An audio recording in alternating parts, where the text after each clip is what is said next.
Again, we're gonna get started in a second. Let a couple people get in here.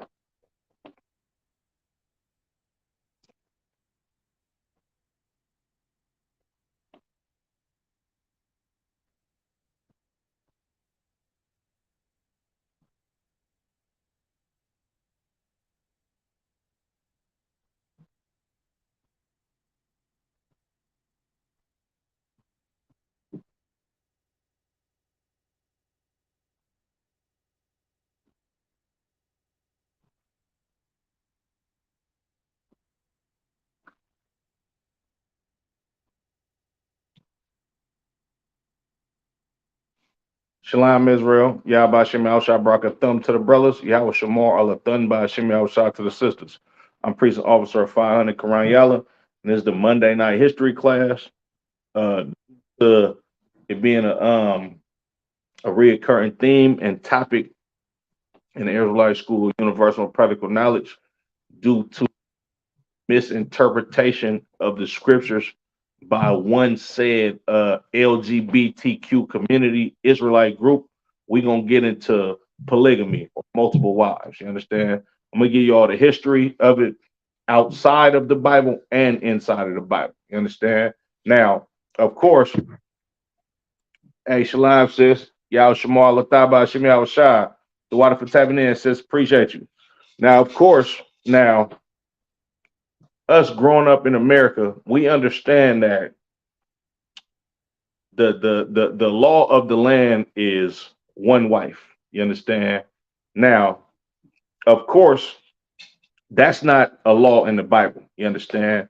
Matter of fact, Shalaki, let me get Romans 4 and 15. Gonna be my first scripture. I'm gonna start off with that.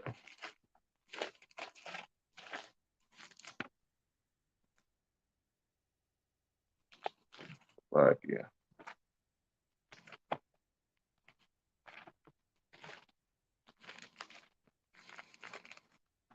The book of Romans, chapter 4 and verse 15.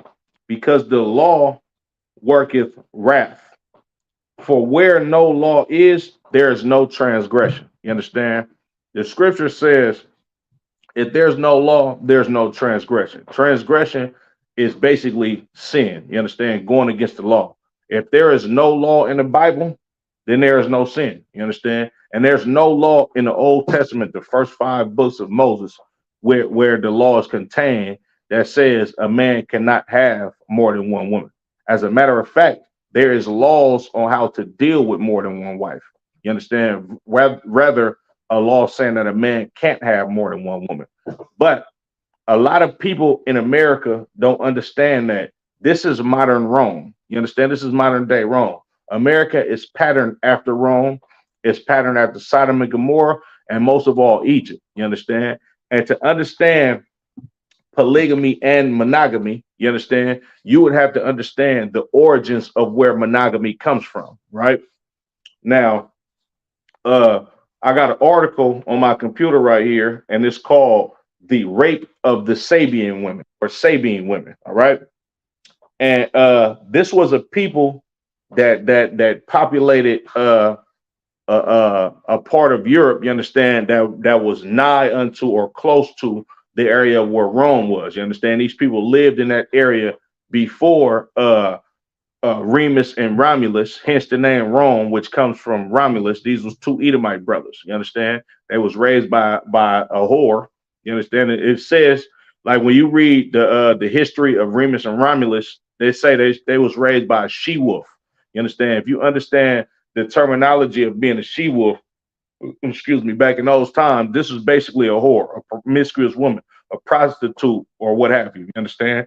But they was raised by a whore. You understand? And of course, when you read Slaki, let me get Genesis. I want to say Genesis the 14th, no, 20, Genesis the 27th chapter. You understand? You'll understand the gift, so to speak, that the Lord blessed Edomites with. You understand?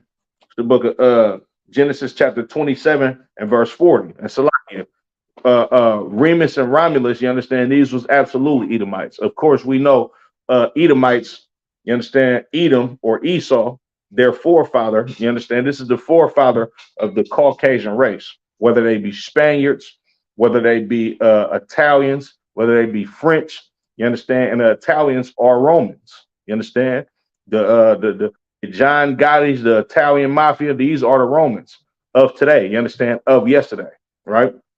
But Salakia, let me get Genesis chapter 27 and verse 40. And by the sword shalt thou live, and shalt Salakia. And by Salakia. This is the book of Genesis chapter 27 and verse 39. I'm starting at verse 39. And Isaac his father answered and said unto him, Behold, thy dwelling shall be the fatness of the earth, and the dew of heaven from above. You understand? These Edomites is going to live delicious on planet Earth.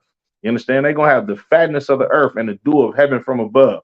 Meaning they're going to have all of the best things in life. You understand? They're going to be a rich nation of people. You understand? Of people that fix laws. You understand? That sit on top of governments, that have everything that they want in this world at their disposal for a limited amount of time, of course, because Christ, his kingdom is the only kingdom that's going to last forever. You understand? Verse 20, Salakia, verse 40. And by the sword shalt thou live. You understand? This is how they're going to obtain everything, by the sword. You understand? And the city, the city of Rome being founded is no different. And I'm gonna give you the history of it. You understand? But Salakia, let me get to this article real quick. Baba Kashah, just bear with me. All right. The rape of the Sabine woman, or you can Google and look up the abduction of the Sabian women. This is just a Wikipedia version of it, you understand, but they have it in the Britannica as well. All right. Okay, this is the story. According to Roman historian Livy, the abduction of the Sabian women occurred in the early history of Rome shortly after its founding in the mid-8th century BC, and was perpetuated by Romulus and his predominantly male followers. You understand?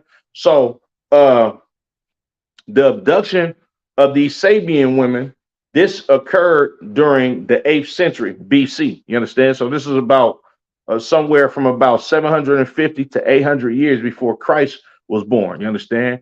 And Romulus and his predominantly male followers, you understand that, and that's key. You understand that he had predominantly male followers because, of course, we understand these Caucasians, these Edomites, you understand, their men are naturally they naturally live alternative lifestyles. Now you can go through the Roman the history of the Roman armies as well as the history of the Greek armies. You understand? And when you dig into their history and get the interaction from the men in these armies, they were they very much indulged in alternative lifestyles. I'm gonna just say it cleanly like that, you understand, so they don't flag us. You understand? But brothers and sisters out there know exactly what I'm talking about. These guys was a part of the LGBTQ community before it was called that, right? So these dudes had predominantly male followers. Romulus and Remus, his younger brother, all right? And they abducted these Sabian women, all right? Reading on, right? It is said that after the foundation of the city, the population consisted solely of Latins and other Italic people, in particular male bandits. You understand? Like I just read to you in Genesis, the 27th chapter and the 39th and 40th verse, that the Lord said that these Edomites is going to live by the sword. You understand? And they're telling you exactly what type of people that the Lord said there was going to be. I'm going to read that again. It says, in particular, male bandits. You understand? A bandit is a robber. You understand? Somebody that pillages places, somebody that steals. You understand? A bandit is a goddamn criminal. And that's exactly what these goddamn Romans was. All right. Reading on. With Rome growing at a such steady rate in comparison to its neighbors, Romulus became concerned with maintaining the city's strength. His main concern was with few women inhabitants, there would be no chance of sustaining the city's population, without which Rome might not last longer than a generation. So Romulus, him being a smart guy and understanding that, okay, our city is growing, but the majority of the people that live in our city are men.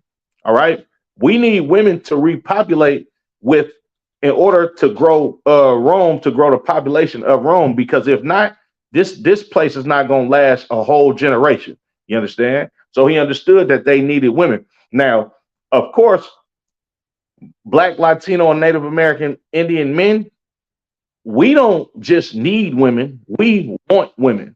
You understand? That's just in our nature. But these nasty Caucasians, these nasty Romans, you understand? They just understand that they need women in order to keep their power structure alive, in order to maintain a city. Not necessarily that they wanted women, but he just looked around like, look, it's not enough females here. We're not gonna have too many sons to keep this place called Rome going.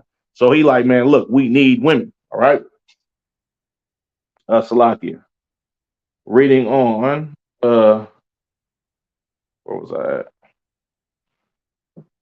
On the advice of the Senate, the Romans then set out into the surrounding region in search of wives to establish families with. The Romans negotiated unsuccessfully with all the peoples that they appealed to, including the Sabians, who populated the neighboring areas. So they went to go try to negotiate with these other people that live round about them. And these people was like, man, we cool. We is not messing with y'all.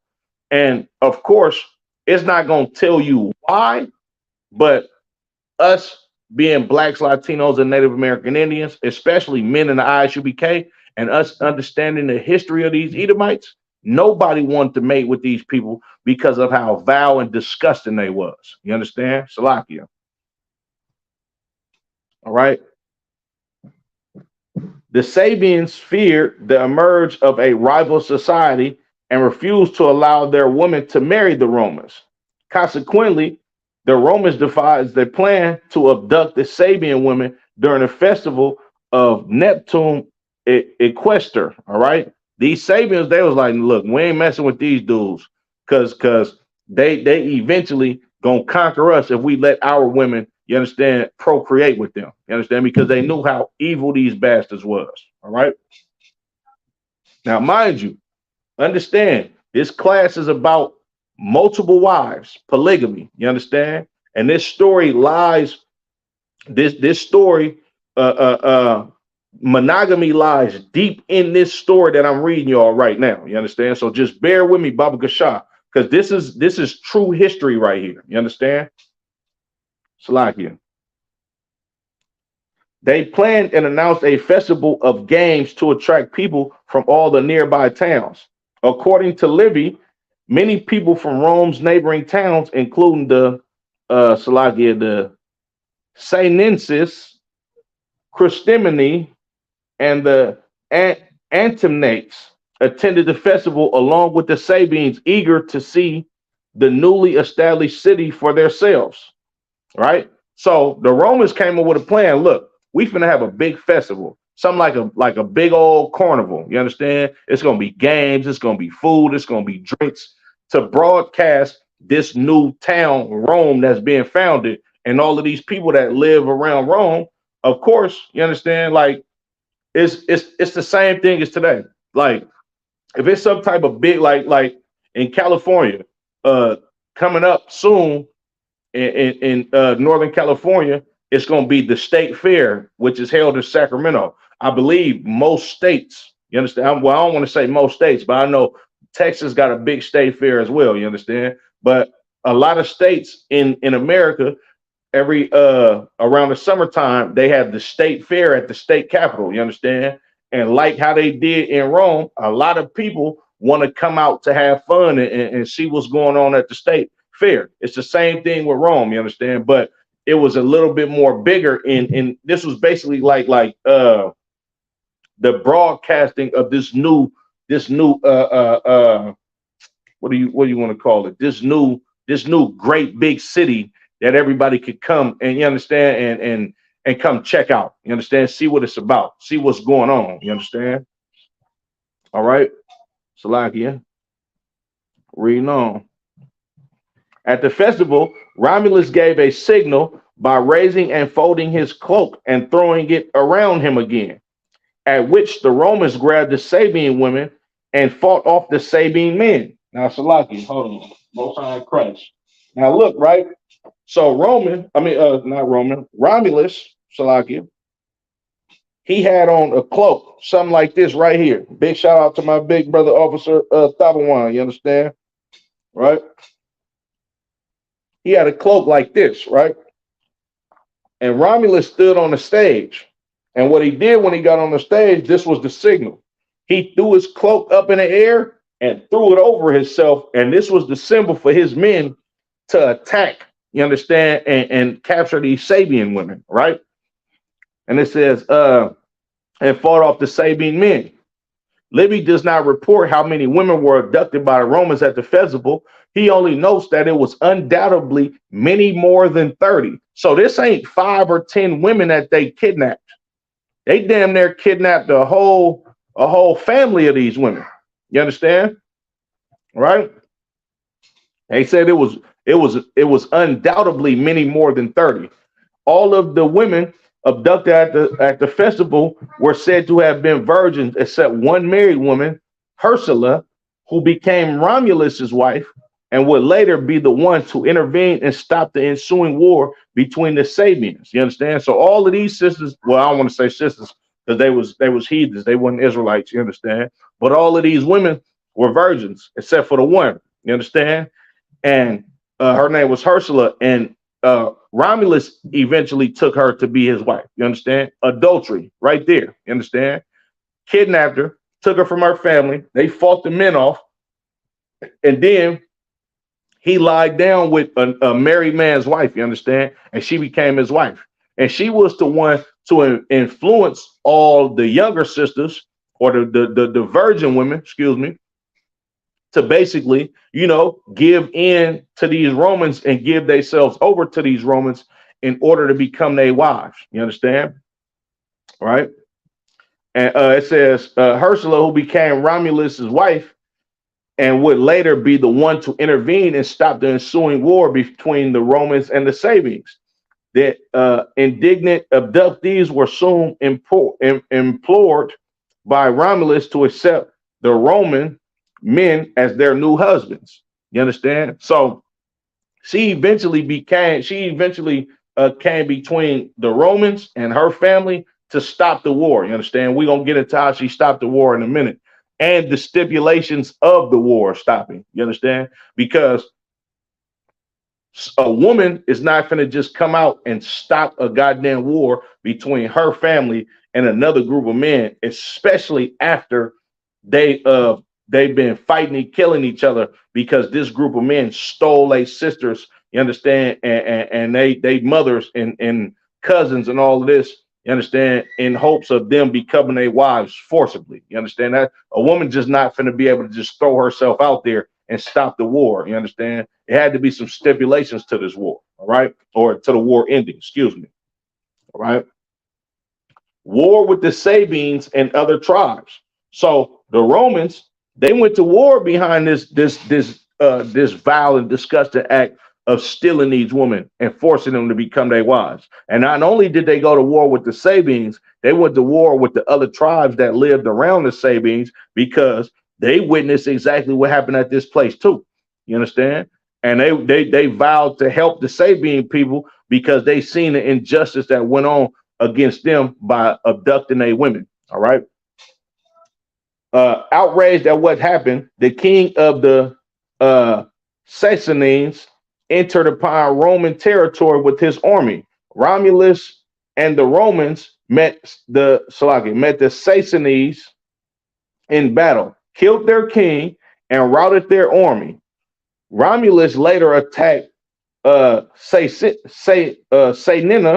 and took it upon the first assault. So Saynina is basically the capital city of these first people, the Saynensis, all right? That was basically their capital city, you understand? So he took their city after he defeated them in battle, all right?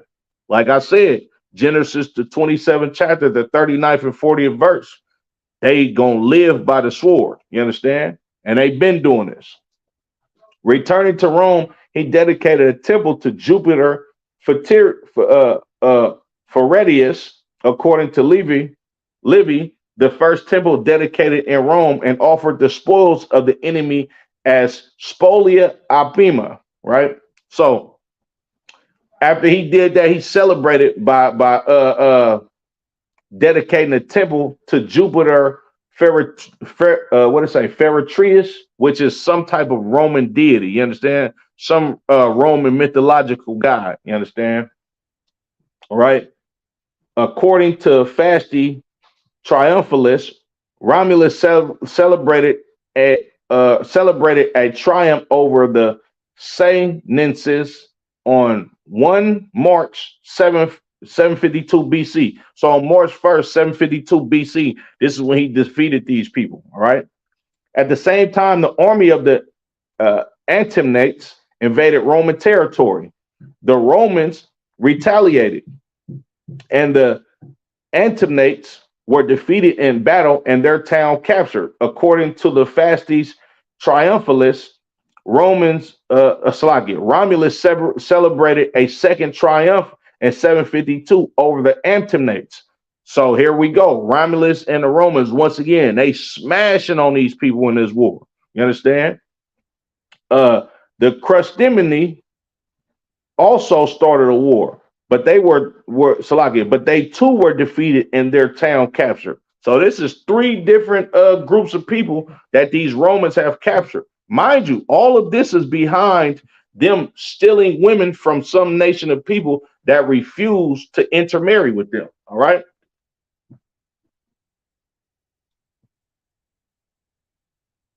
What was that? Roman colonists were subsequently sent to Antony and Crustumerium by Romulus, and many citizens of those towns also migrated to Rome, particularly the families of the captured women. The Sabians themselves finally declared war, led into battle by their king Titus Tatius. Tatius almost succeeded in capturing Rome thanks to the treason of Tarpeia, the daughter of Spurius Tarpeus, Roman governor of the citadel on Capitoline Hill. She opened the gates for the Sabians in return for what they bore on their arms, thinking she would receive their golden bracelets. Instead, the Sabians crushed her to death with their shields, and her body was burned on or threw from a rock known ever since by her name, the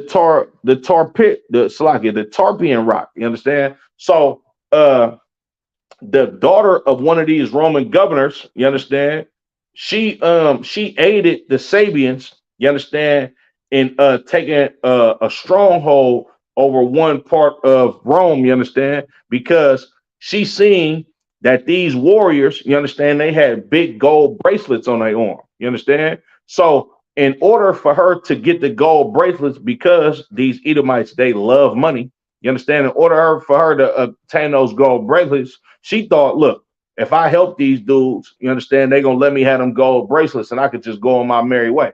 Man, they marched up in that place and trampled down on her to where she died. You understand? And it said either her body was thrown on the rock, you understand, or burned on that rock called the Tarpeian rock. You understand? Reading on. The Romans attacked the Sabians, who now held the citadel, in what would become known as the Battle of the Lacus Curtius. The Roman advance was led by Hostus Hostilius. The Sabian defense by Murtus Cortius. Hostus fell in battle, and the Roman line gave away. The Romans retreated to the gate of the Palladium. Romulus rallied his men, promising to build a temple to the Roman god Jove on the site. He then led them back into battle. Mettus Cortius was unhorsed and fled on foot, and the Romans appeared to be winning. At this point in the story, the Sabian women intervened. Now, this is the height of the battle. The Romans losing at first, Then the Sabians get the other upper hand. Then the Romans get the upper hand again. Now, in the height of the battle, the Sabian women, they intervened. They went during the height of this battle in the middle of both sides. And this is what they said.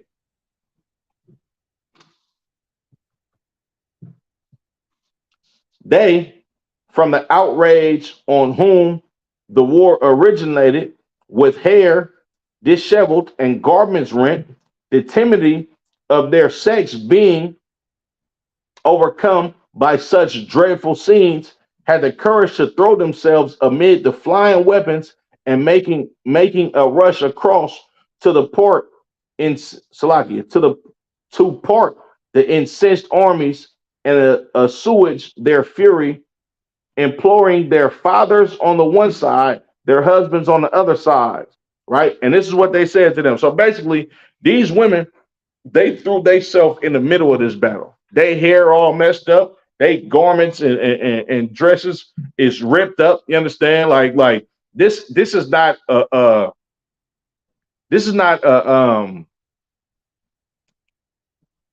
everything is all bad at this point. You understand? They at the heat of the battle. The men that they allowed to become their husbands, they fighting with their blood relatives, their family. You understand? The war is so damn bad that they run out there, clothes ripped up, hair a mess. You understand? And them being so feminine and being women, they scared for their goddamn lives. You understand? But they understand that this battle was going on because these Romans wanted them. So in turn, they brothers and they fathers and stuff are fighting to get these women back.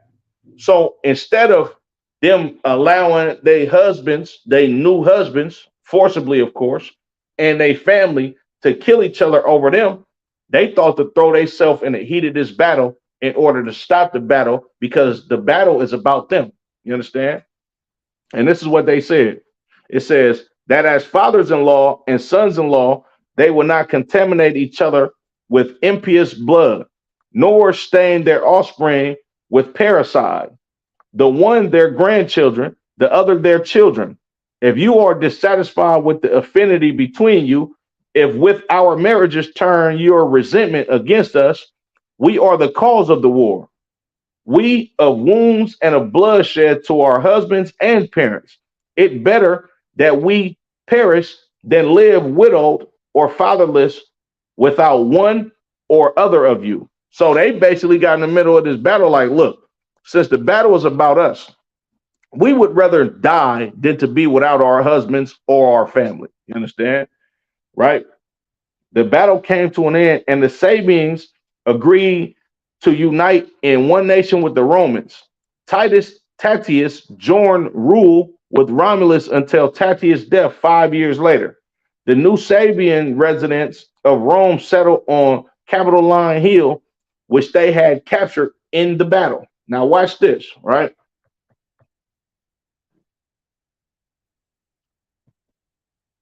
The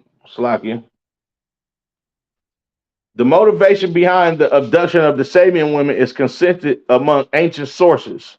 Livy writes that Romans' motivation for abducting the Sabian women was solely to increase the city's population, and claims that no direct sexual assault took place during the abduction. Now, I highly doubt that. You understand? You know how Esau get. They are forcible people. You understand? So I highly doubt that they didn't rape any of these women. You understand? Salakia.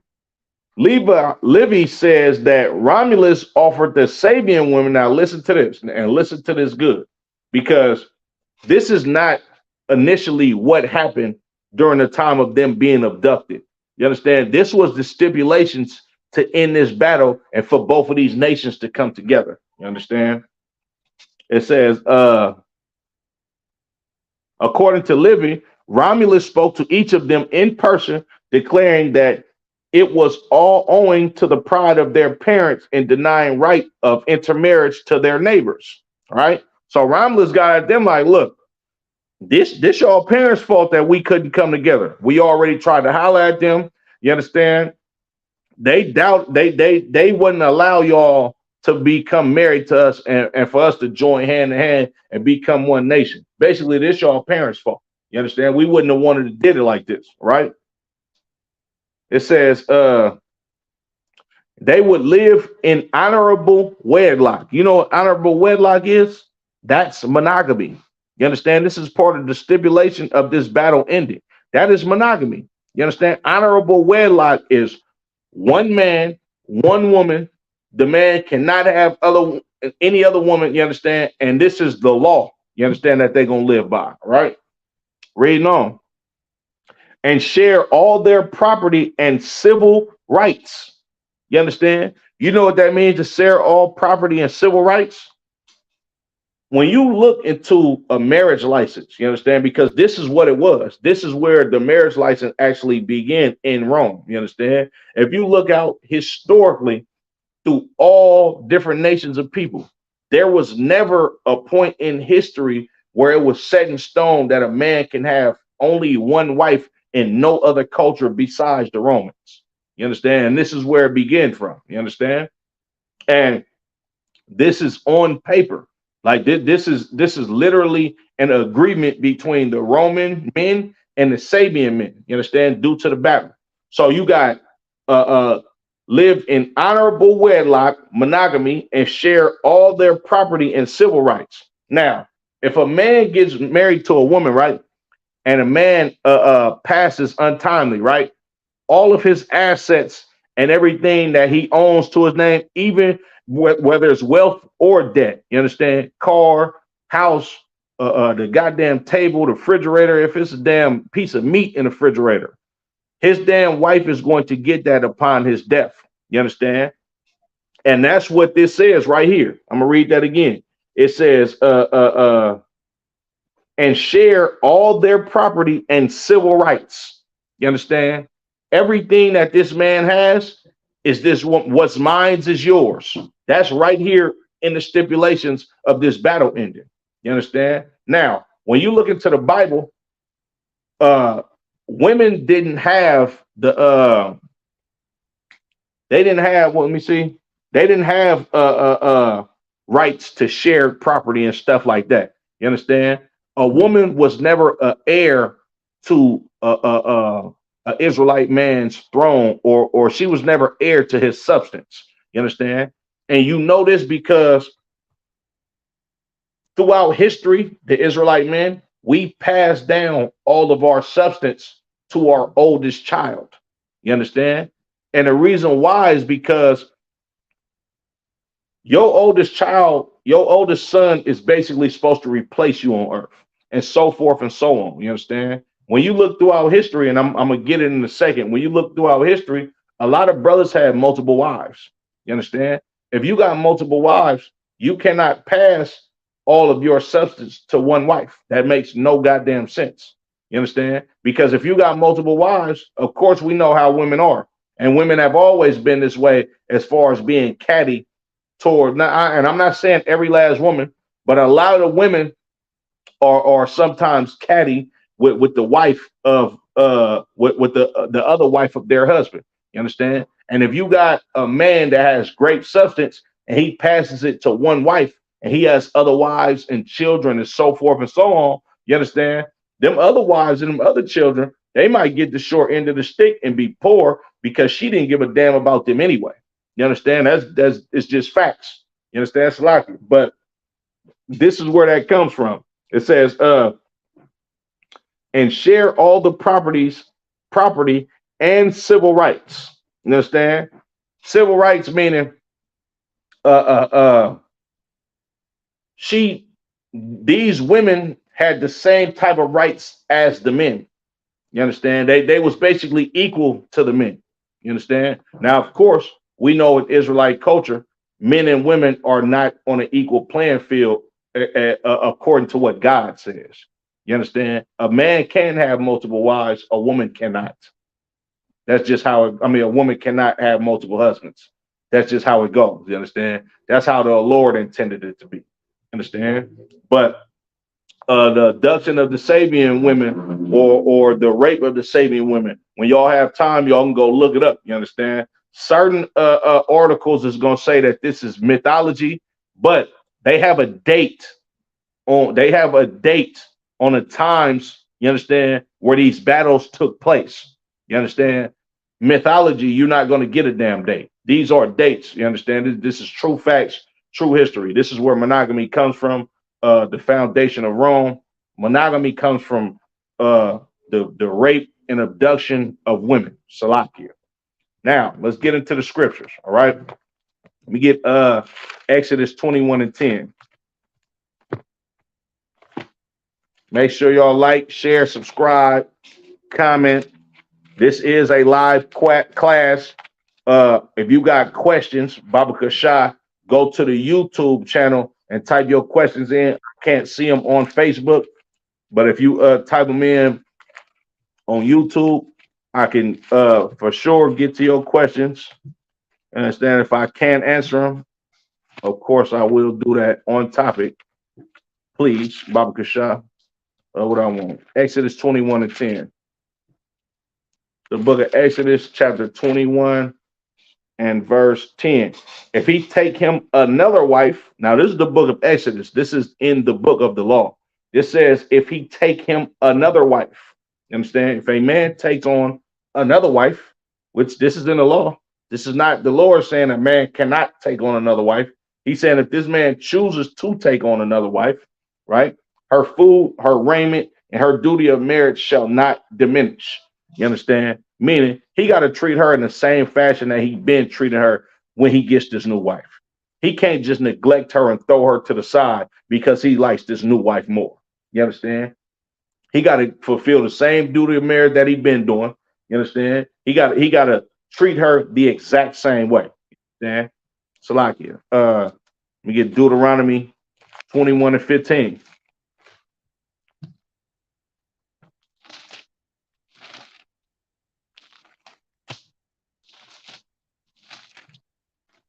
The book of Deuteronomy, chapter 21 and verse 15. If a man have two wives, this is in the law again. If a man has two wives, right? One beloved and another hated, and they have borne him children, both the beloved and the hated, and if the firstborn son be hers that was hated. So now this is a man that has two wives. You understand? He cool with one of them. They get along just fine, perfect. You understand?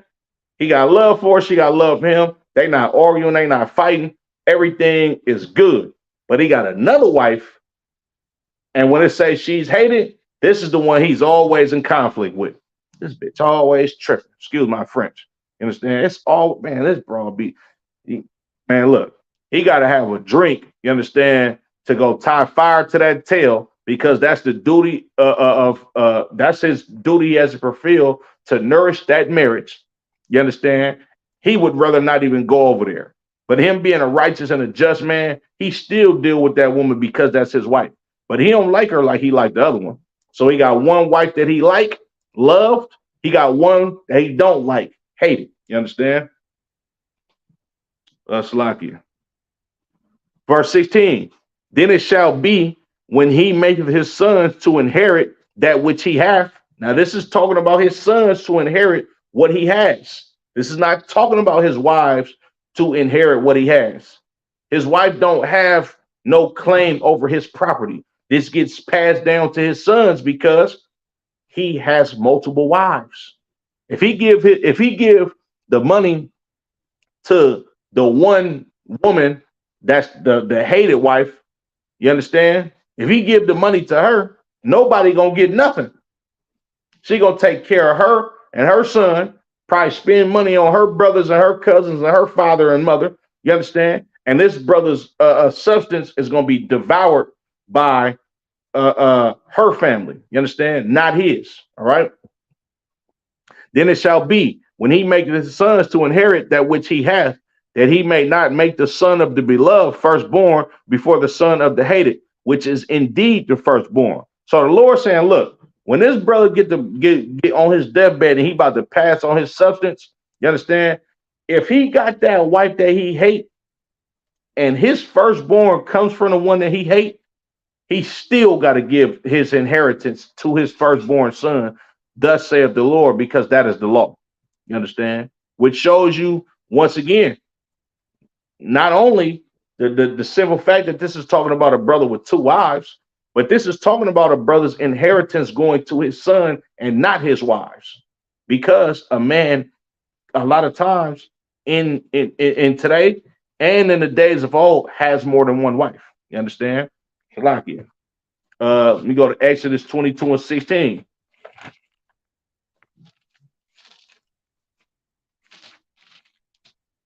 The book of Exodus, chapter 22 and verse 16.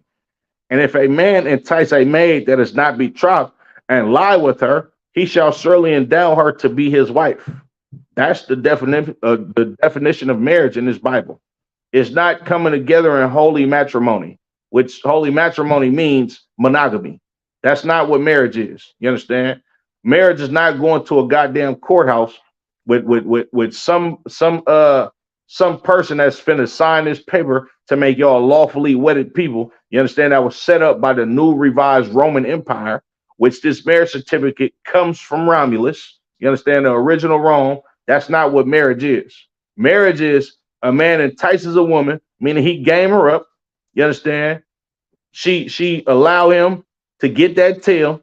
You understand? Then he shall surely endow her to be his wife. This brother's supposed to pay a dowry to her father after he lay with her. You understand? That's the improper way of marriage. The proper way to marry the sister back in the days, and even today, of course, today, us in the ISUPK, is you go holler at the sister's camp leader, which is her spiritual father. You understand? He holler at the sister, look, sis, you available? This brother's available here to wild brother. You know what I'm saying? You consider courting this brother. You go through the courting period. You understand? After the courting period, the men above you, they see, okay, is this something that you want to do? Okay, boom. The dowry is this. You pay this amount of money for the sister. You understand? Y'all consummate your marriage through sex, and y'all stay together forever. That is marriage according to the Bible. You understand? Not according to some nonsense that some Christian pastor going to tell you, or according to what white people tell you. Salakia. We don't live how the oppressor wants us to live. You understand? Proverbs 3 and 31 says, envy thou not the oppressor and choose none of his ways. We don't choose any ways of the oppressor. You understand? We get Genesis 24 and 67. Salakia, if I'm talking quick. The book of Genesis, chapter 24 and verse 67. And Isaac brought her into his mother Sarah's tent and took Rebekah, and she became his wife. And he loved her, and Isaac was comforted after his mother's death. You understand? It wasn't no pastor in that tent. Read your marriage vows. Read your marriage vows. I do. I pronounce you husband and wife, or man and wife. And now you can kiss the bride, and y'all drive off. She throw the bouquet, and y'all jump in the car that say just married on your way to the airport to the goddamn honeymoon. Nah, that ain't what happened. You understand? Isaac took Rebekah into his tent, and they consummate their marriage with sex, and she became his wife. You understand? Clear cut, period, point blank. You understand? Salakia. Get Genesis chapter 16 and verse 1. Let's get into Abraham. All right.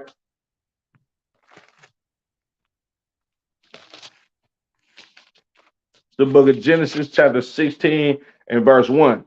Now Sarai, Abram's wife, bare him no children, and she had an handmaid, an Egyptian, whose name was Hagar. And Sarai said unto Abram, behold, now the Lord have restrained me from bearing.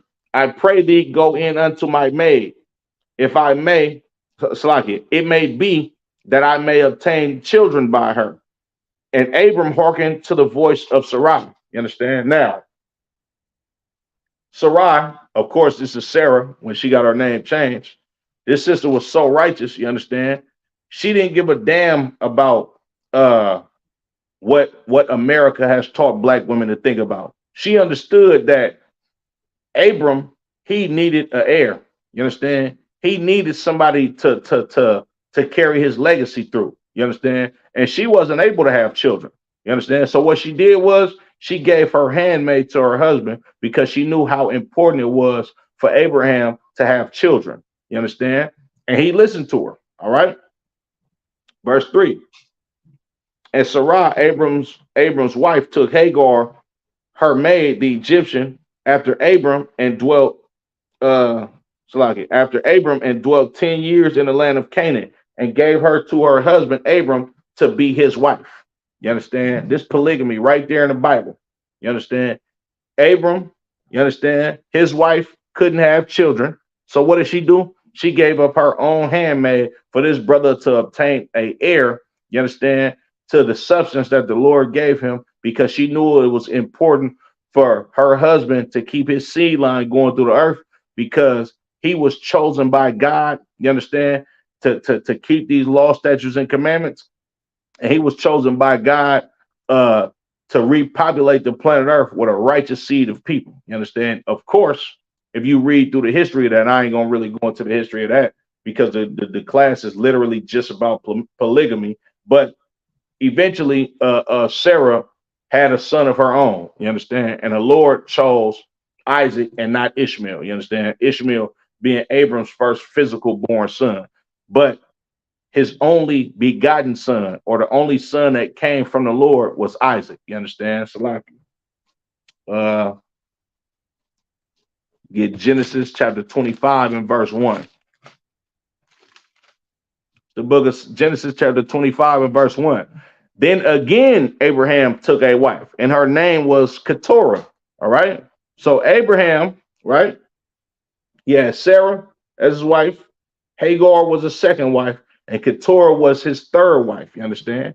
So he had three wives in total. You understand? Throughout the course of his life. You understand? Abraham, you understand? A man of God, the man that God called his friend. You understand? The man that God chose to make his seed the heirs to the kingdom of heaven. The man that was chosen by God. This was a polygamous man. You understand? Salakia. He had more than one wife. You understand? Reading on. You drop that. You get 1 Samuel chapter 1.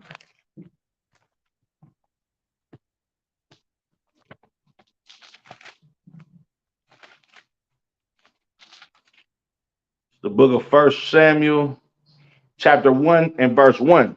Now there was a certain man of Ramathaim,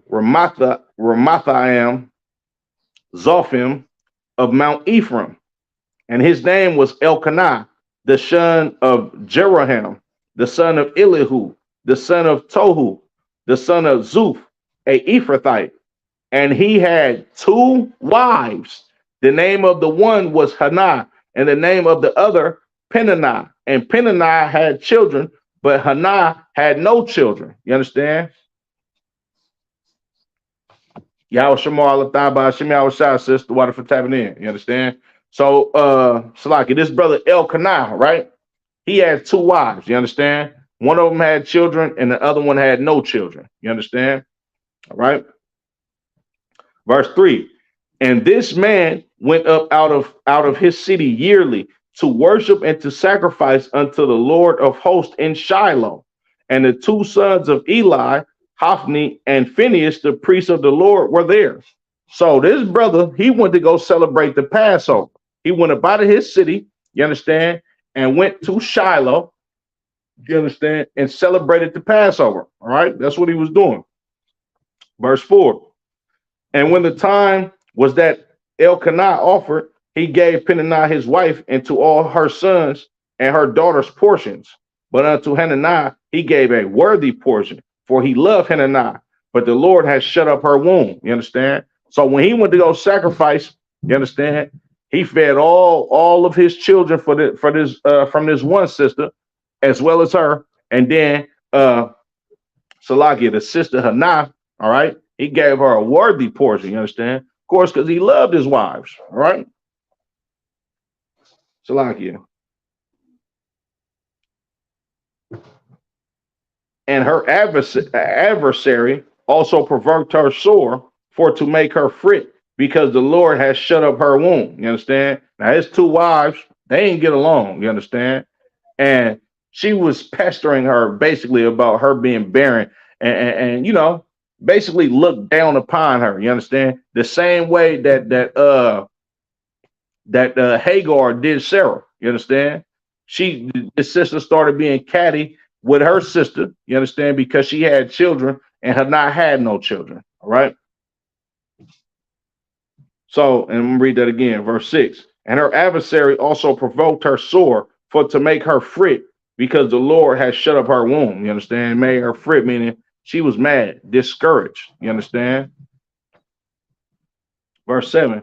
And as he did so year by year, when she went up to the house of the Lord, so she provoked her. Therefore she wept and did not eat.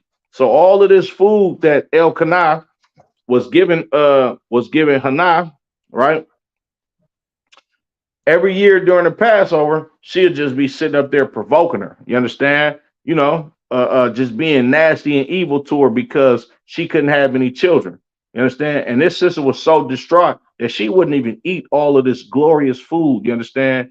That Elkanah gave her for the Passover. All right. Read that again, verse 7. And as he did so year by year, when she went up to the house of the Lord, so she provoked her. Therefore she wept and did not eat. This is the cry because of this. You understand? Then said Elkanah, her husband, to her, Hannah, or Salakia, Hannah, why weepest thou? And why eatest thou not? And why is thy heart grieved? Am I not better to thee than 10 sons? So he's consoling his reader, like, man, what's wrong?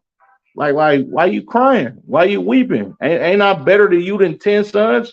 Meaning, don't I treat you well? You understand? Am I not a good husband to you? All right.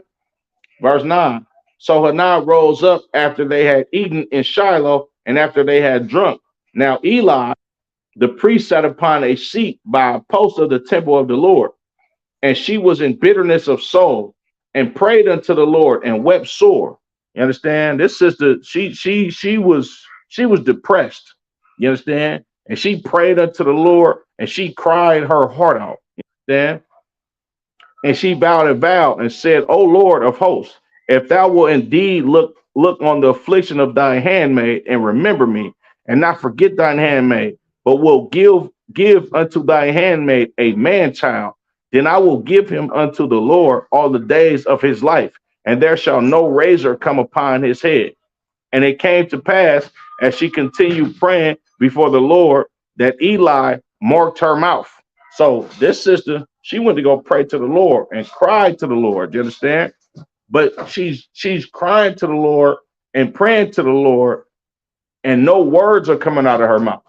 You understand? So she's basically sitting up there praying in silence. Please, Lord. Like no words is coming out of this sister's mouth. And she vowed to give her son, you understand, to the Lord. She vowed to give him to the priest, for him to be raised up in the temple and for him to do the Lord's will. You understand? She vowed to give him the vow of a Nazarite. You understand? She said, no razor will come upon his head. You understand? Man, this brother never gonna cut his hair. You understand? He's going to take the vow of a Nazarite. If the Lord bless her with a man child, she gonna give that. She gonna be so grateful that she gonna give her son to God for him to serve the Lord all the days of his life. And Eli, the priest at that time, he's sitting up there watching her, marking her mouth, basically just watching what she's saying, right? Verse 13. Now Hannah, she spake in her heart, only her lips moved, but her voice was not heard. Therefore Eli thought she had been drunken. So Eli, he watching this sister pray. No words is coming out of her mouth. And he think that she's drunk. He's saying, like, man, this sister that had too much wine. She out here wilding out. You understand? He's not knowing that she's distraught. She's grieved in her heart because number one, she has not had a son. She cannot have children at this time. Number two, her husband's other wife that has many kids by him is mocking her every damn time they see each other once a year. You understand? Right? Reading on. What was that?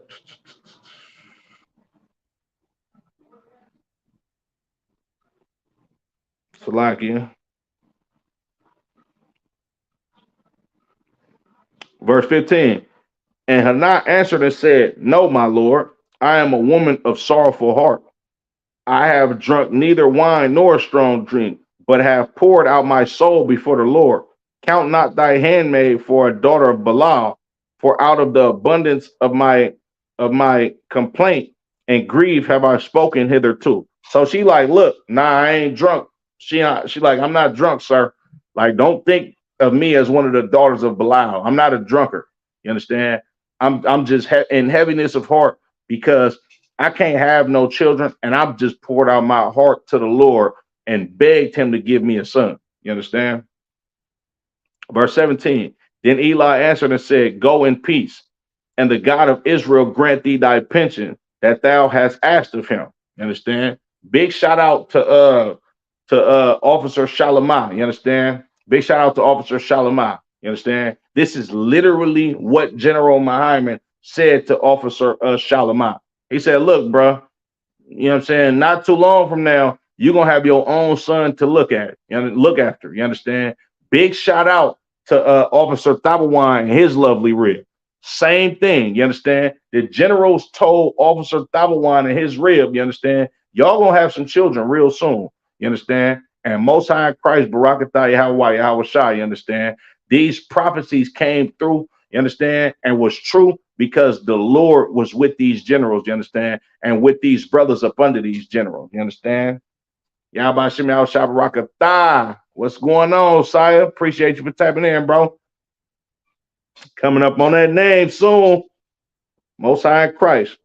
You understand? Salakia.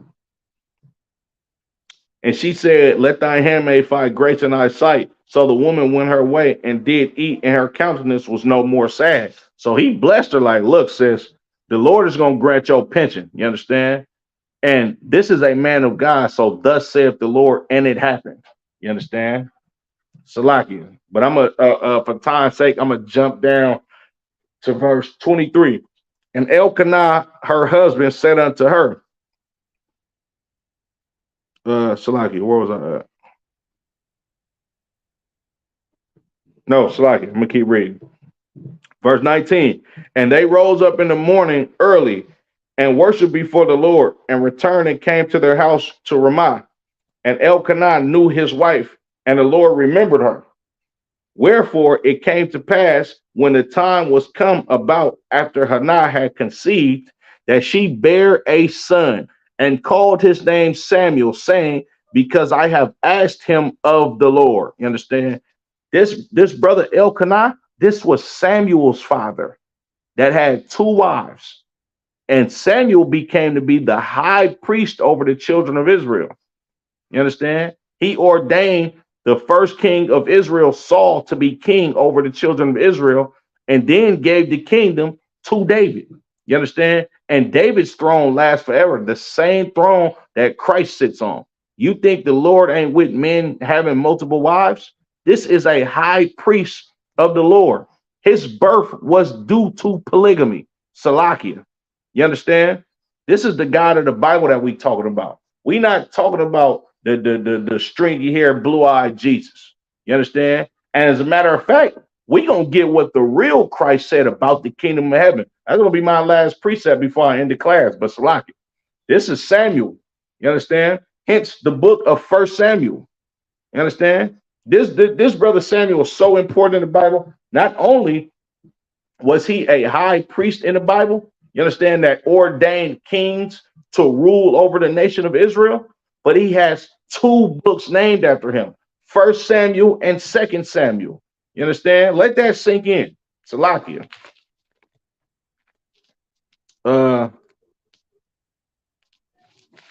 Let's go to, speaking of Samuel, let's go to Second Samuel. Second Samuel, the 6th chapter. All right. Bear with me. It's the book of Second Samuel, chapter 6 and verse 1. Again, David gathered together all the choice men of Israel, 30,000.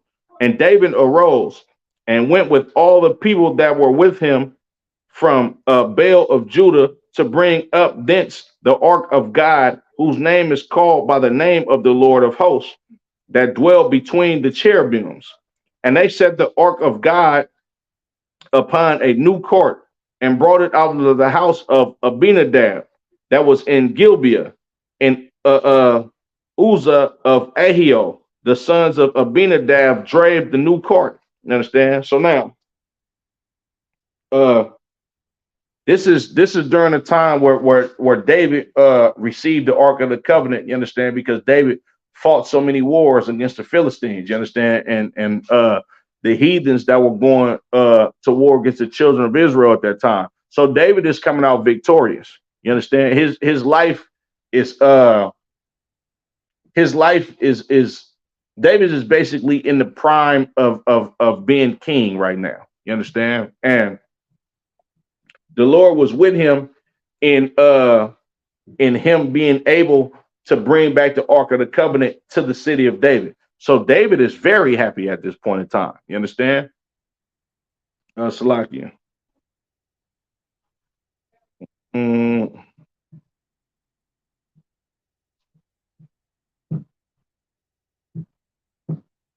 It's the book of 2 Samuel chapter 6, and I'm gonna start at verse 12. And it was told King David, saying, the Lord has blessed the house of Obed-Edom and all that pertaineth unto him because of the ark of God. So David went and brought up the ark of God from the house of Obed-Edom into the city of David with gladness. Obed-Edom, this was an Israelite brother that was holding on to the ark. You understand? So the Lord blessed his house. All right. And it came to pass that when they bare the ark of the Lord had gone 6 paces, he sacrificed oxen and fatlings. And David danced before the Lord with all his might. And David was girded with a linen ephod. You understand? So this brother David, he's extremely ecstatic, you understand, about the Lord being with the children of Israel, us being victorious over our enemies, and us bringing the ark of the covenant back, you understand, in possession of the children of Israel. You understand? So you know how niggas get when they happy. You understand? I said nigga on purpose. You know how niggas get when they get happy. You understand? We celebrate, you understand? We drink, you know what I'm saying? You get to feeling yourself. We have big parties, niggas be dancing, all of that type of stuff. It's nothing new under the sun. We done this back in the days, you understand? But we did it back in the day for righteousness' sake. You understand? We partied, we drank, we danced, we had a good old time because we was happy that the Lord was with us. And David was no exception. You understand? Right? Verse 15. So David and all the house of Israel brought up the ark of the Lord with shouting and with the sound of the trumpet. And as the ark of the Lord came into the city of David, Michal, Saul's daughter, looked through a window and saw King David leaping and dancing before the Lord, and she despised him in her heart. Now, this sister, this is Saul's daughter, you understand? And she just happens to be the wife of David, you understand? If you read the history of David, when he defeated Goliath, this is when he obtained her to be his wife, you understand? Saul gave her for him to be his wife, excuse me. You understand? What happened was, of course, the Lord rent the kingdom out of Saul's hands and gave it to David. You understand? And she despised David in her heart because the Lord took the kingdom from her father and gave it to her husband. You understand? So when she seen David coming back, dancing, turned up, he hella happy. You understand? She was displeased, Salaki, and she despised him in her heart. She was mad at David. You understand? And they brought in the ark of the Lord and set in his place in the midst of the tabernacle that David had pitched for it. And David offered burnt offerings and peace offerings before the Lord. And as soon as David had made an end of offering burnt offerings and peace offerings, he blessed the people in the name of the Lord of hosts. And he dwelt among the people, Salaki, and he dwelt among all the people, even among the whole multitude of Israel, as well to the women as men, to everyone a cake of bread and a good piece of flesh and a flagon of wine. So all the people departed, everyone to his house. You understand? So David, he looked out for the whole nation of Israel. You understand? Everybody got a cake of bread. You understand? Everybody got a good piece of flesh, and everybody got a good bottle of wine. You understand? He looked out for everybody. You understand? David basically gave niggas a steak dinner and expensive wine. You understand? This you know how Israel do. You know what I'm saying? Commander General Yana does it all the time. You understand? He look out for his people. You understand? Verse 20. Then David returned to bless his household. And Michal, the daughter of Saul, came out to meet David and said, how glorious was the king of Israel today, who uncovered himself today in the eyes of the handmaids, Salakia, in the eyes of the handmaids of his servants, and one of the vain fellows shameless, Salakia. Excuse me, Salakia. I got to read this over because I'm not doing this scripture no justice. Y'all got to understand the context. This is a mad wife seeing her husband come back in the house from doing whatever the hell he wanted to do. Understand? So David returned to bless his household. You understand? So David, he coming back from war. You understand? He coming back from being victorious for fighting for the Lord, for fighting for the children of Israel. And he came to bless his household. He came back with gifts. He came back with some good food. You understand? Some wine. He about to go chill, drink some wine. So he think tie fire to his wife. She got another plan for him. She's mad. You understand? And Michal, the daughter of Saul, came out to meet David and said, now picture this. Picture a mad black woman that got an attitude with her husband that want to start a damn argument when he come in the house. This is exactly the same spirit that Michal had on her. All right. She said, how glorious was the king of Israel today, who uncovered himself today in the eyes of the handmaids of his servants, as one of the vain fellows shamelessly uncovereth himself. She basically accused this nigga of basically exposing his ride to some other niggas' wives, which was not the case. It never said that David danced so damn hard that he was naked in front of these women or other men, or it didn't say he was naked in front of nobody. You understand? It just said he danced with all his might. You understand? And it described the damn pants he had on. Salakia. You understand? David wasn't vile. David didn't do anything wrong. He was literally celebrating because the Lord made him victorious over these heathens, and they was able to bring the Ark of the Covenant back into the hand of the children of Israel. But her despising him because the kingdom is his and not her father's, she made David out to be she basically accused David of something that he didn't do. And of course, brothers that's been in the world before, you understand how evil your wife can be towards you. You understand when you do something that she don't like, or if she got an art with you. And it's the same thing that this sister did, right? Verse 21. And David said unto Michal, it was before the Lord which chose me before thy father and before all his house to appoint me ruler over the people of the Lord, over Israel. Therefore, I will play before the Lord. He like, man, what? Man, bitch, you tripping. Excuse my friends. And I was outside, ecstatic, happy, juice, because the Lord chose me to be the king over the children of Israel, over your father. You understand? And I was victorious because the Lord was with me. So yeah, I was hella happy outside dancing. You understand? Watch what he said. He said, therefore will I play before the Lord. Yeah, I'm stupid happy. We was turned up outside. You understand? Because the Lord was with me. All right. Verse 22. And I will yet be more vile than thus, and will be base in my own sight. He said, you think I'm vile? David was cold. He like, oh, you think I'm vile? I'm gonna be way more vile than this. Matter of fact, I'm gonna be base in my own sight. I'm gonna be low to myself. Oh, you think I'm vile in the base, man? Or I'm gonna be low to my own self. You understand? I'm eventually gonna look at myself like, boy, you a dirty, you a bad dude, you a dirty dog. That's how I'm gonna look at myself eventually. Now watch this. This is what he's saying. And of the handmaids which thou hast spoken of, Of them shall I be had in honor. He said, all of them women that you talking about, you understand? Of them, oh, I'm gonna be had in honor. He said, look, they gonna get some of this ride, you understand? And they gonna be happy and receive it with honor. You understand? David was a very much polygamous man, excuse me. You understand? Uh Therefore, Michal, the daughter of Saul, had no child until the day of her death. You understand? Salaki, I can't just put it on David restrained from having sex with her. You understand? Because of course David was a righteous man after the Lord's own heart, and he followed the law, statutes, and commandments. So I highly doubt that he refused to have sex with her.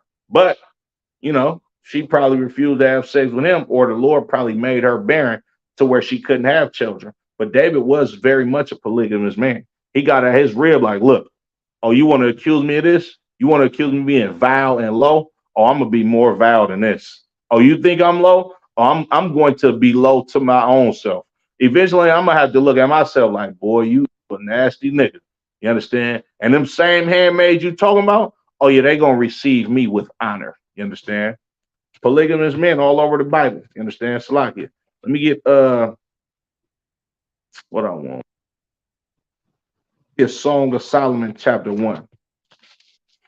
Now the book, the Song of Solomon, is basically a love song between Solomon and his many wives. I'm only gonna read a couple of pieces of it and I'm gonna move on. The book of Song of Solomon.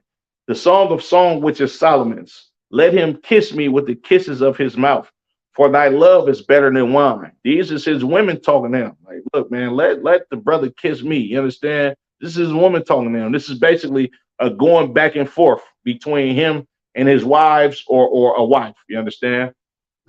Because of the savior of thy good ointments, thy Salakia, because of the savior of thy ointments, thy name is as ointment poured forth. Therefore, do the virgins love thee. You understand?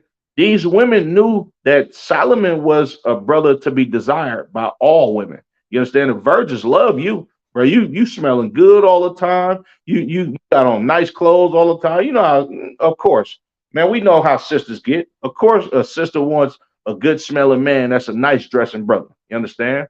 Handsome, nice dressing brother. You understand? With Solomon was called ruddy when he was a child, basically saying like this little pretty boy, a little light skinned nigga. You understand? Salaki. Verse 4: Draw me, we will run after thee. The king hath brought me into his chambers. We will be glad and rejoice in thee. We will remember thy love more than wine. The upright love thee. This is verse 5. This is Solomon. I am black but comely. He said, I'm black and beautiful.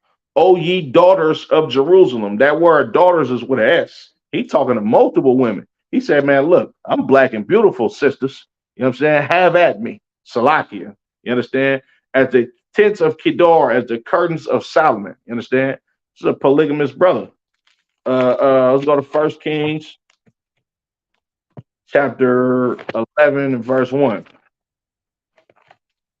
Now we ain't gonna get too much into how Solomon erred, but this is just to show that Solomon was a polygamous brother. You understand? The chosen king of Israel. You understand?